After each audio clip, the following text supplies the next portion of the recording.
DC or Houston? This is the debate that everybody's going to get into when they see this power poll. This is the third straight week that I've had DC here. I think I moved them up after the Vegas win in week 2. Both coaching staffs are phenomenal.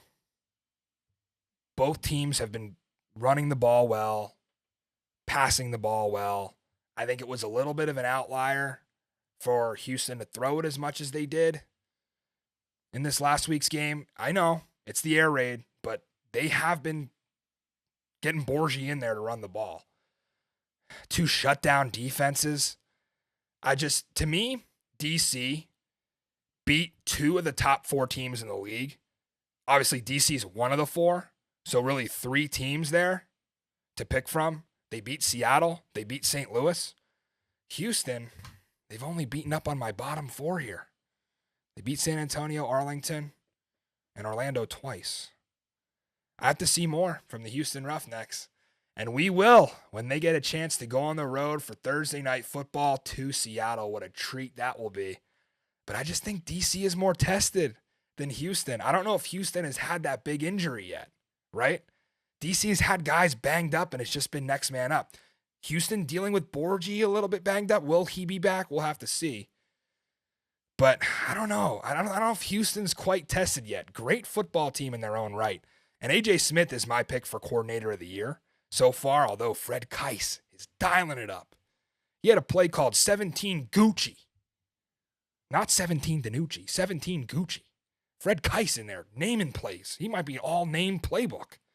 But I just think Houston needs to show me in this heart of their schedule. They're going to Seattle. They're going to DC. I think, I don't want to give away my picks for Thursday. I'm undecided on Houston, Seattle. DC will get a win at St. Louis close. Could this set up a 5-0 matchup? This is everything we've been waiting for in the XFL season. Monday Night Football, do we get a Manning cast from that one? I'm hoping the power poll gets decided on the field so that I can show you guys why I had DC at number 1. That's enough about those 2. St. Louis isn't going to move. They win again. They're number 3. Seattle, solid at number 4. And this poll hasn't changed from last week from a numbers standpoint, but here's what has changed. Key difference. The gap between 4 and 5 is massive right now. It was close because San Antonio and Seattle played. I needed to see who won that game. We figured it would be Seattle, and it was. Big, huge gap between 4 and 5, which isn't right because the XFL North is loaded, and that third-place team is going to get gypped out of the playoffs. I'm telling you right now. You may see 6-4, potentially 7-3, St. Louis or Seattle miss the playoffs over what I think will be a 6-4 or 5-5 at the worst team out of the South in San Antonio or Arlington. So I know I didn't move Arlington up. Why would I? Again, they beat Vegas. They beat Orlando. That's the 2 teams they beat. That's the 2 teams you ranked above. And everyone, San Antonio's 1-3. Arlington's 2-2. Listen, look at the line this week. We are aligned with Vegas in this poll.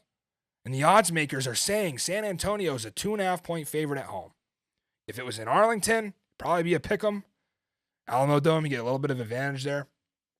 But no, San Antonio is number 5 right now. And again, it doesn't matter because these teams are going to play twice. So Vegas and Orlando in the basement, they play as well for number 8. Can't wait to see that one.